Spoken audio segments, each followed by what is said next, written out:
guys, welcome back to my channel. It's Nicola. If you are new, hey, how you doing? Thank you so much for stopping by. And if you're old, you already know what it is. Thank you so much for being here. So today's video is my 6-month update for my breast reduction.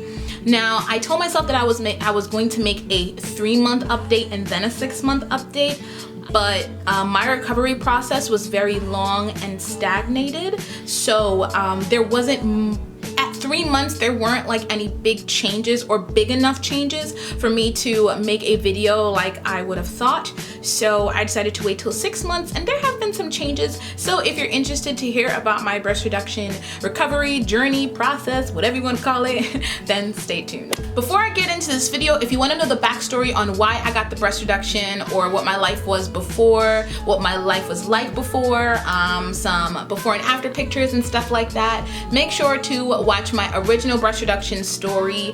I will link it up here in the ticker, or it will be in the description box below, but let's get right into this. So the first thing that I noticed is that I did not regain sensation in my entire breast and my nipple right away. It really took about 4 or 5 months for me to start regaining sensation in those two areas. So the sides of my boobs, like the outer sides, which are closest to like my armpit area right here, I still don't have feeling in those areas, to be completely real with you guys. I did regain nipple sensation in the left boob, but not the right boob. The right boob, it's like it's getting there, but I'm still gonna give it some time. I'm really not gonna judge the entire surgery until it's been about a year, because I didn't get it for sensation. I really got the surgery for pain relief and lifestyle changes, to be honest. If you watched my first video, you will know that. So before the surgery, I was a 32H, and now I am a 32CD, depending on the bra. When I first got the surgery, I was not allowed to wear any old kind of bra. I kind of just got clearance to wear any old kind of bra,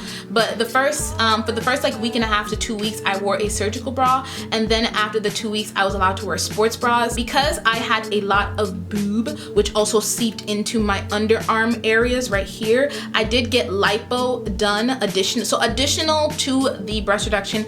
I got some lipo done on the sides. Because I got the lipo done on the sides, I needed to have drains put in. So there was gonna be a lot of excess fluid buildup in that area. So I got some drains put in that were stuck in me, that I had to wear for about a week and change. And I had to empty out the fluid and measure how much fluid came out. And my surgeon knew by how much fluid had come out so far when was the right time to take out the drains. So I do have a scar from where the drains were, where the incision were from the drains, and it is a small little scar, and it kind of keloid over, which I did not like, the way my skin healed towards that, but there's nothing we can do about that. I do plan on getting a tattoo on one side anyways once it's been a year, so at least one of them will be covered up and the other one, it's like whatever. As far as scarring, at first, when I first got the surgery, for the first like couple of months, my scars were kind of lifted or raised on top of the skin. So if you were to rub my boob,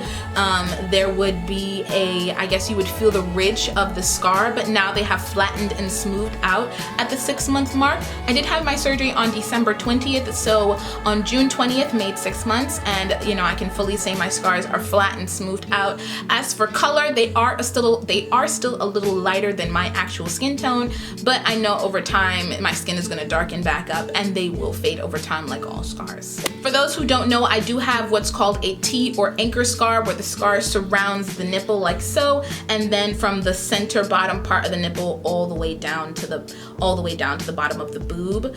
So I can't find anything to really show you guys, but I'm gonna use my Sasha Buttercup powder as an example. So if this entire thing was my boob, my nipple would be in the center, so I have a scar going around my nipple and then going down the center all the way to the bottom of the boob, kind of like an anchor or a T-scar, if you know that makes sense. As for lifestyle changes, one of the things that I noticed right away is that I can go braless.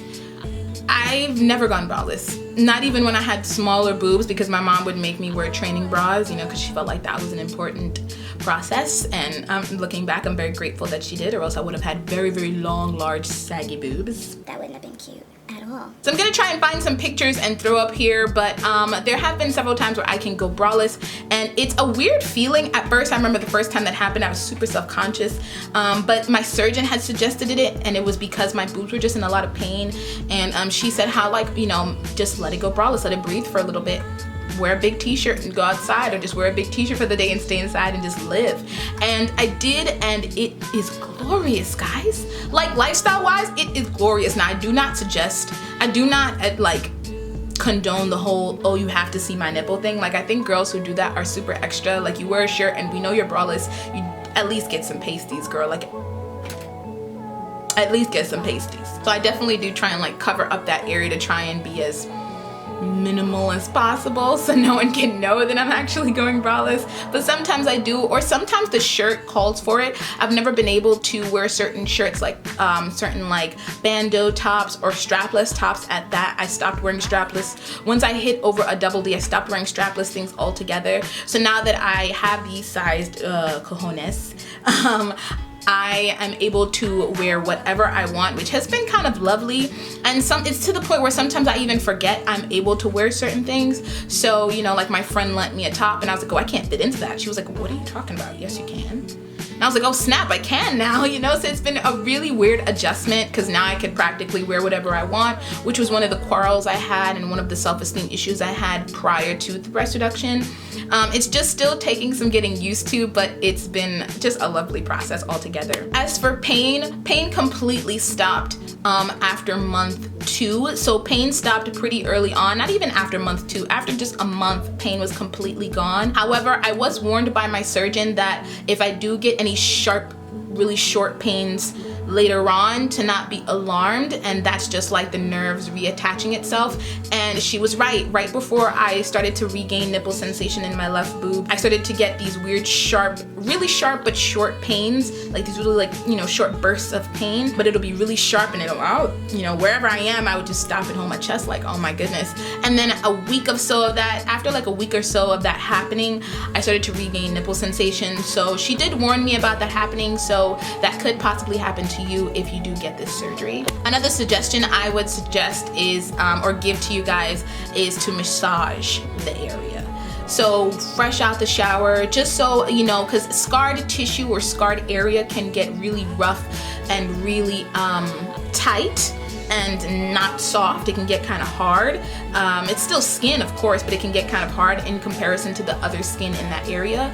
So what I would suggest is, when you get out the shower, take some coconut oil. I would use some cocoa butter or some whipped cocoa butter, and or whatever I'm using on my skin, rubber lotion. Just lightly massage, nothing rough, because it still is a surgical site, still is an area with a scar, so not too rough, but I would just massage the area, massage the entire boob if you can. I would take my time and just go really slow and gentle, but do that every day once you get out the shower, and your boobs, the scars will soften up like the rest of the skin. So that's one thing I would definitely suggest. Another thing I would suggest is that once you fully, I guess, like once that area and the swelling has completely gone down, I would go to either Nordstrom, not Victoria's Secret, guys. I know they claim they measure, they do measure, but they run small. You want to get as accurate of a size as possible, and I would just get some soft padded bras in the beginning. I started wearing I started wearing Champion bras. They're sports bras, and I started wearing their, like, I don't know how to describe to them. I think I'm gonna find a picture somewhere and insert it, because I don't want to like show you guys, it's a little inappropriate. But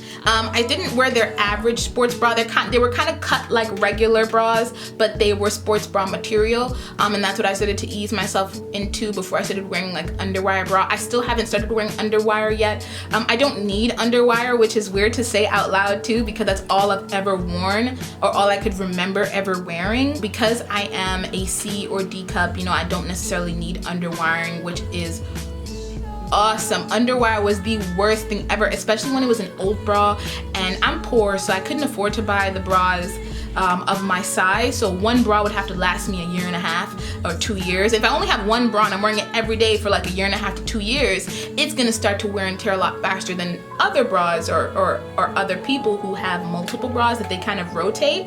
Because one bra used to run me, to custom my size, one bra, and a good one that alleviated my back, it used to run me about anywhere from $80 to $120 is the most I ever remember paying for just one bra. And you know, for me, you know, when you have like budgetary constraints, that was something really hard. And with the underwiring on old and worn bras, you know, because they would get worn after a while, it would start to poke out the center or the sides, and that was one of the most annoying things that I ever had to deal with, because I'd have to shove it back in and kind of fold over the cloth in hopes that it won't poke me anymore throughout the day, and it used to still poke me. So that's one of the things that I don't have to deal with anymore, underwire bras. Thank the Lord. If you are in the case like me where you have to get lipo on under your armpits, or you have to get some excess lipo in that area, I would do some chest exercises, but light chest exercises. So after month 3, I started to, like, you know, do arm stretches and stuff like that, just to make sure that this area underneath your underneath my armpit didn't get tight, because I did have technically a whole separate procedure in that area. My brother and I would just do some, you know, light pull-ups here and there, nothing too crazy. Or even if you just do some yoga, some downward dog alone will stretch out that area. So make sure to stretch the area is another thing that I noticed, because when I didn't used to do it at first, as the healing began, that area got really, really tight, and I was stretching, I'll be like, I don't like this. So with yoga and some stretches, after like a month, it felt fine, but I still continue to do those stretches every day. You don't have to do them every day, just make sure every now and then you stretch that area. You pull over your head and all that jazz. You know, just make sure to do that, just so the area under here doesn't get tight. Other than that, I've been in the clear when it comes to pain. Everything is fully healed up. Like I said, I don't have full sensation all throughout my boob yet, but I'm gonna keep a close watch and keep you guys posted on what's going on and how the recovery process is still going up until a year. And I'm still gonna talk about it maybe even after a year, because it's all recovery, you know? But anyways, if you like this video, make sure to subscribe for more. Give this video a thumbs up, share with your peeps. All right, guys, until next time, peace.